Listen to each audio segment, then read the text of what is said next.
Assalamualaikum warahmatullahi wabarakatuh. Bismillah, alhamdulillah, assalatu wassalamu ala rasulillah. Asyhadu an la ilaha illallah wahdahu la syarikalah, wa asyhadu anna sayyidana Muhammadan abduhu wa rasuluh.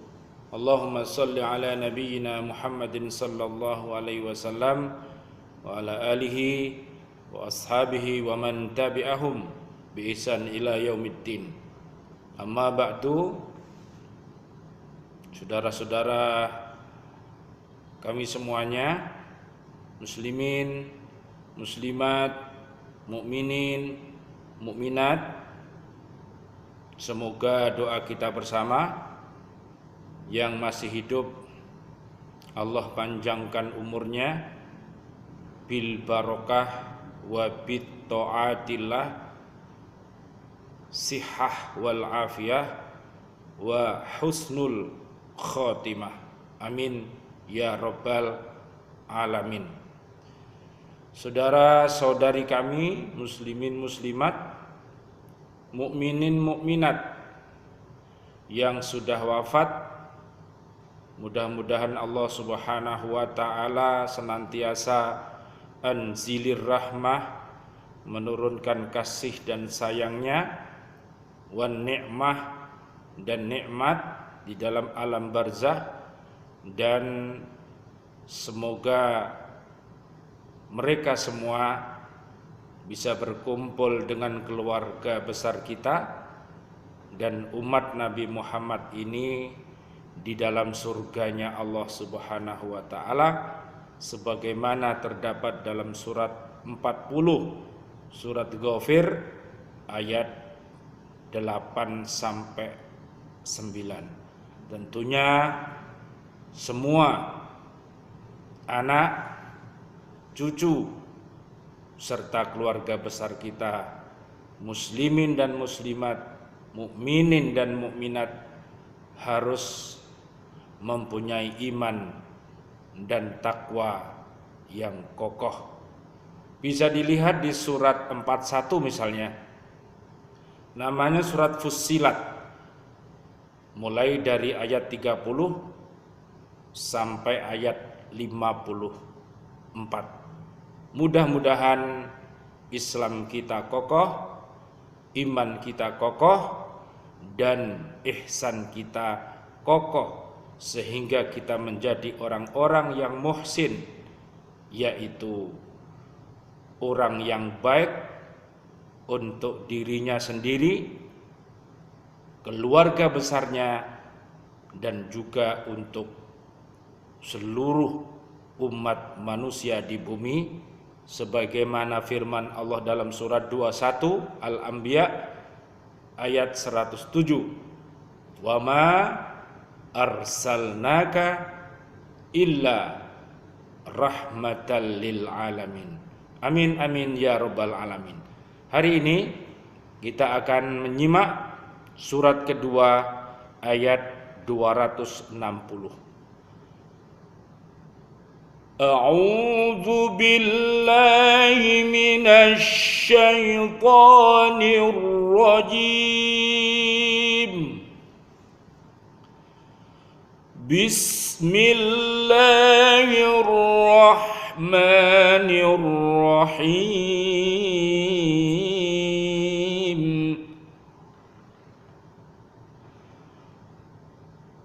Wa idh qala Ibrahim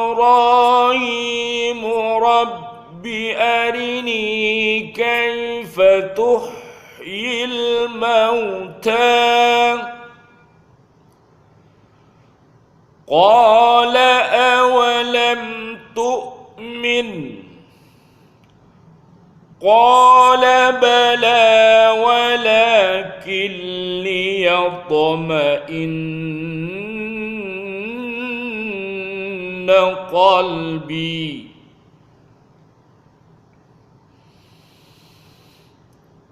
qala fakhudh arba'atan من الطير الطير فصرهن إليك ثم اجعل على كل جبل منهن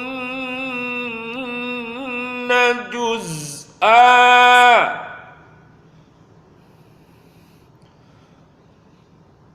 ثم اجعل على كل جبل منهن جزءا ثم دعهن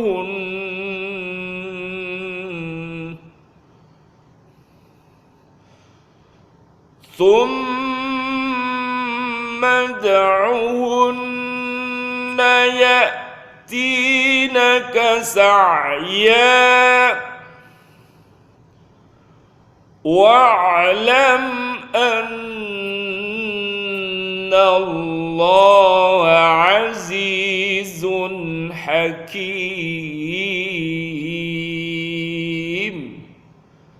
صدق الله العظيم. Artinya, dan ingatlah ketika Nabi Ibrahim berdoa, "Ya Tuhanku, perlihatkanlah kepadaku bagaimana Engkau menghidupkan orang mati." Allah Subhanahu wa ta'ala berfirman, "Belum percayakah engkau?" Dia Nabi Ibrahim alaihissalam menjawab, "Aku percaya, tetapi agar hatiku tenang atau mantap." Dia Allah Subhanahu wa ta'ala berfirman, "Kalau begitu, ambillah 4 ekor burung, lalu cincanglah olehmu, kemudian letakkan di atas masing-masing bukit 1 bagian. Kemudian panggillah mereka. Niscaya mereka datang kepadamu dengan segera. Ketahuilah bahwa Allah Maha Perkasa, Maha Bijaksana." Ini surat Al-Baqarah, surat kedua, ayat 260. Hadirin mukminin, mukminat, muslimin, muslimat, kita lanjutkan kajian kita. Ayat ini menambahkan suatu perumpamaan lain tentang kekuasaan Allah untuk menghidupkan kembali makhluk yang telah mati. Jadi kita ini dahulunya mati, kemudian kita dikasih roh, kemudian kita hidup, dan kemudian nanti kita akan mati dan kita akan hidup kembali. MH, mati, hidup. Bisa dilihat dalam surat Al-Baqarah ayat 28. Oleh karena itu, sebetulnya yang paling dekat dengan kita adalah kematian itu. Oleh karena itu, betapa bahagianya kita apabila Allah berikan dzikrul maut kepada kita, sehingga pada saat kita melaksanakan ibadah kepada Allah Subhanahu wa ta'ala, baik itu apapun perbuatan dan ucapan yang diridhoi oleh Allah, itu dinamakan ibadah. Dan ingat bahwa ibadah itu akan diberikan balasan oleh Allah Subhanahu wa ta'ala. Kita makan, kita minum, kita bekerja, kita menjadi siswa, kita menjadi siswi, kita menjadi guru, kita menjadi takmir, kita menjadi presiden, dan apapun pekerjaan kita, jika kita beriman takwa, maka semuanya bernilai ibadah. Bisa dilihat dalam surat 16 An-Nahl ayat 97. Hadirin yang dirahmati oleh Allah Subhanahu wa ta'ala, kalau pada ayat 258 dikemukakan peristiwa dialog antara Nabi Ibrahim alaihi salam dengan Raja Namrud, maka pada ayat ini diceritakan dialog antara Nabi Ibrahim dengan Tuhannya, dengan Allah Rabbuna, Allah Subhanahu wa ta'ala. Jadi memang luar biasa, Nabi Ibrahim ini adalah seorang nabi yang mempunyai sifat kasih dan sayang. Jadi bapaknya kasih sayang bah Nabi Ibrahim ini. Jadi kalau mau makan itu beliau mencari teman, tidak makan sendiri. Bagaimana kita? Kalau kita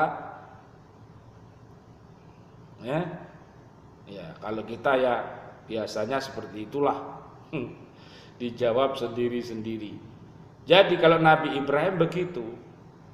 Jadi kebersamaan itu adalah kunci pokok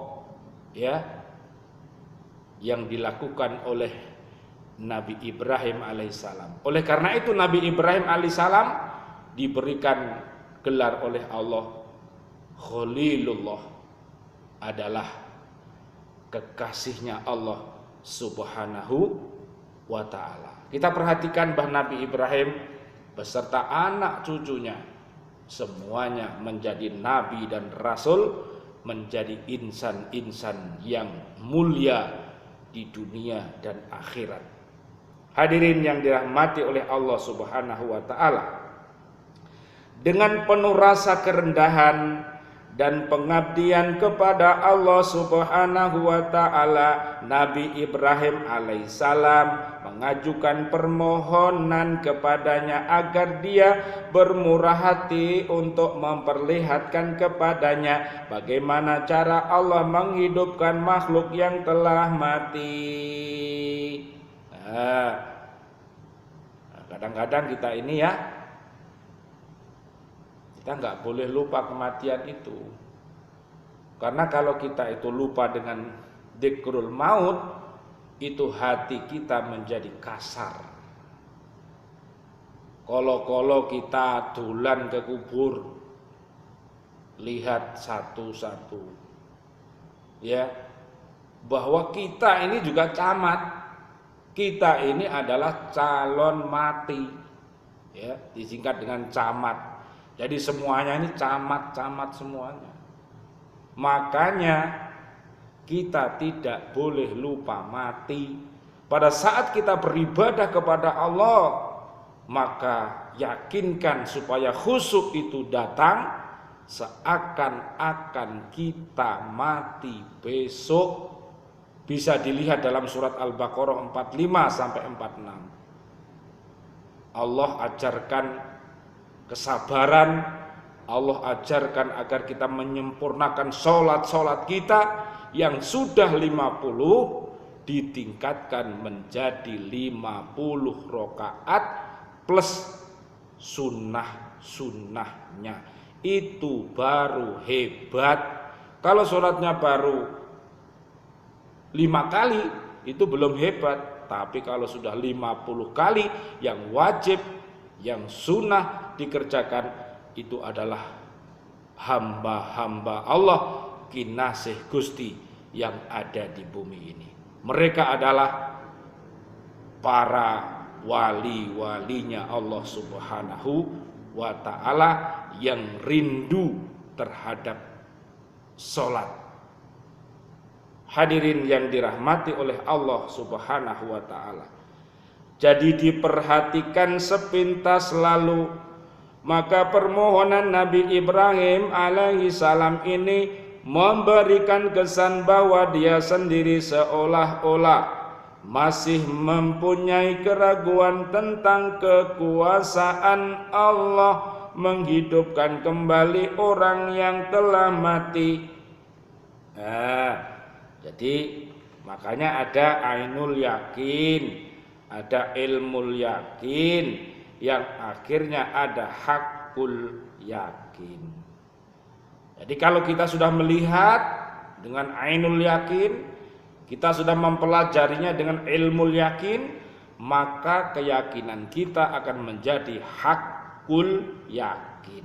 Lah demikian pula bahwa Nabi Ibrahim alaihissalam adalah dalam rangka untuk menambah hakul yakinnya itu. Hadirin yang dirahmati oleh Allah Subhanahu wa ta'ala, apakah engkau masih belum percaya bahwa aku dapat menghidupkan kembali makhluk yang sudah mati?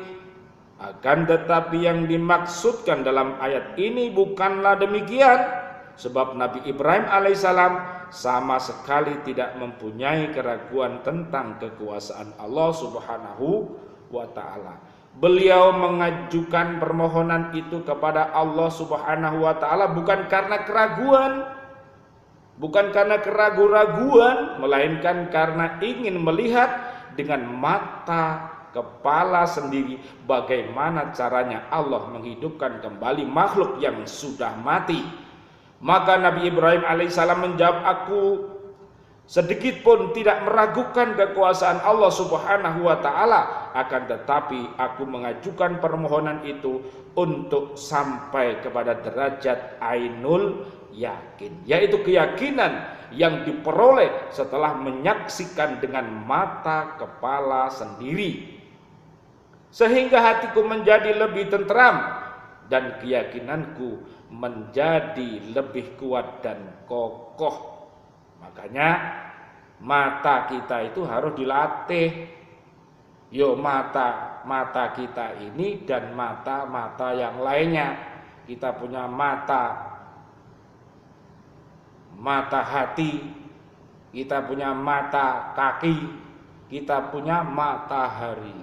Ya, dilatih. Jadi mata kita kalau bisa, bahasa Jawanya itu moto. Dadi sing diemot kudu ditoto. Tidak boleh semua yang dilarang oleh Allah itu dilihat.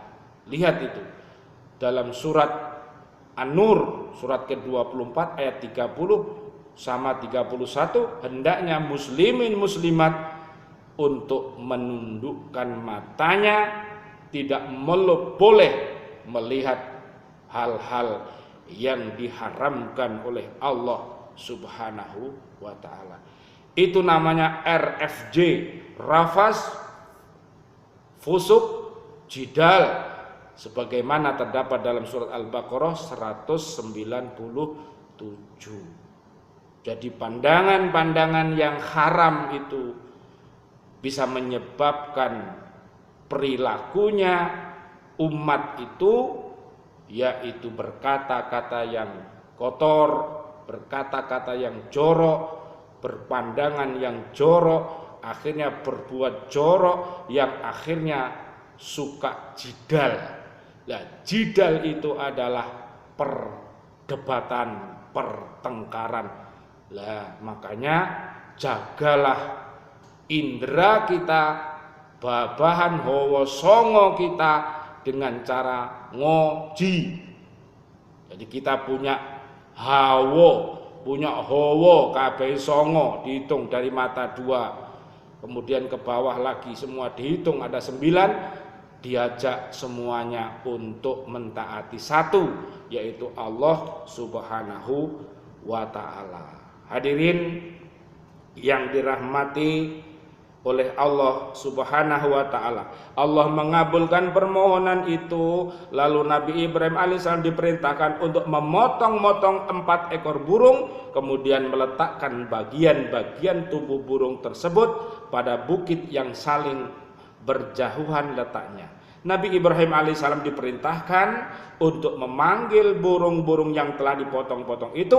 Ternyata burung-burung itu datang kepadanya dalam keadaan utuh seperti semula. Oh, jadi burung-burung yang dipotong-potong tadi dipanggil langsung datang.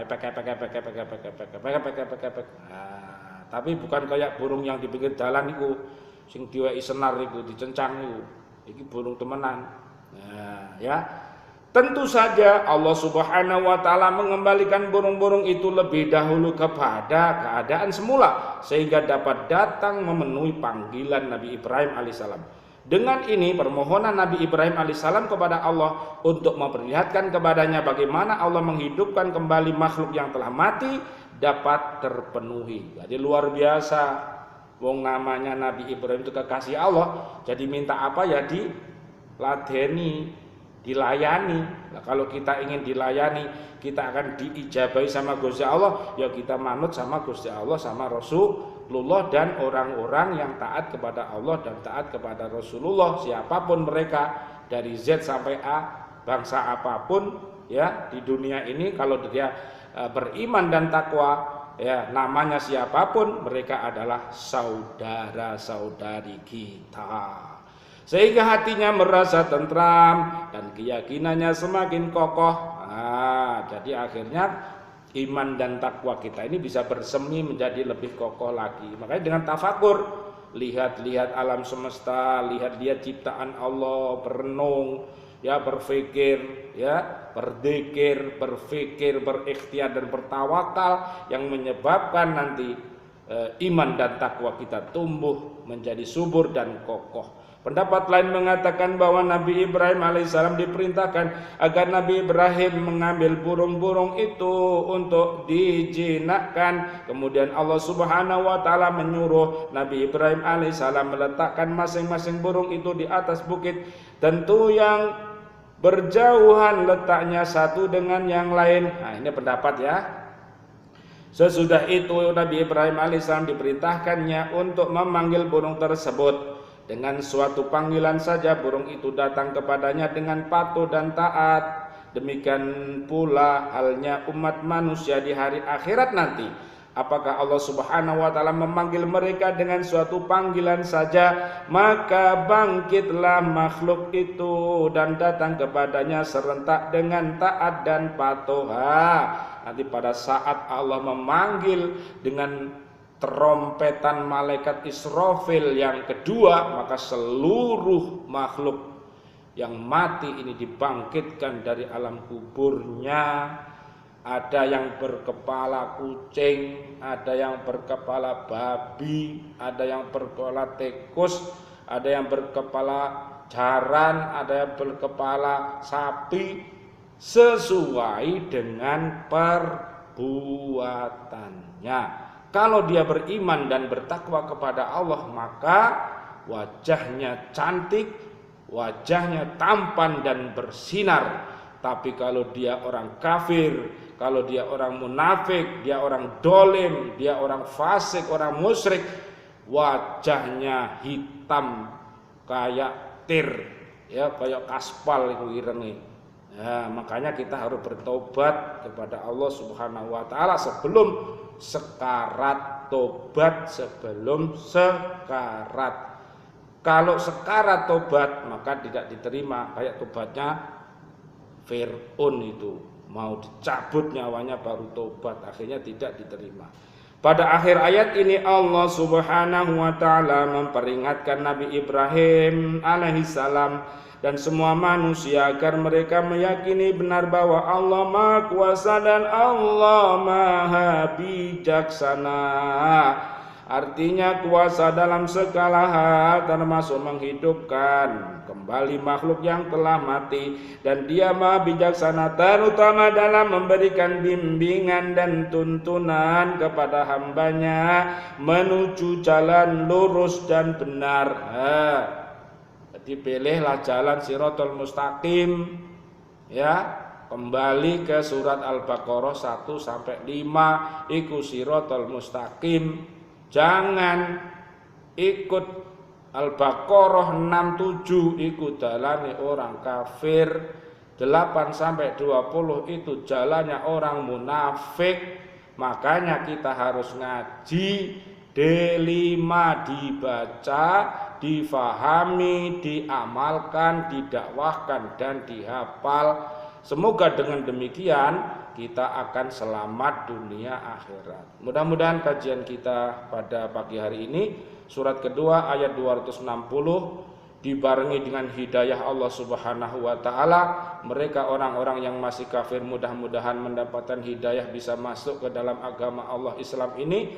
Yang hatinya sakit menjadi orang munafik, mudah-mudahan Allah menyembuhkannya dengan taubatan nasuha. Yang beriman takwa mudah-mudahan semakin kuat, semakin kuat, semakin kuat, semakin kokoh iman dan takwanya kepada Allah Subhanahu wa taala.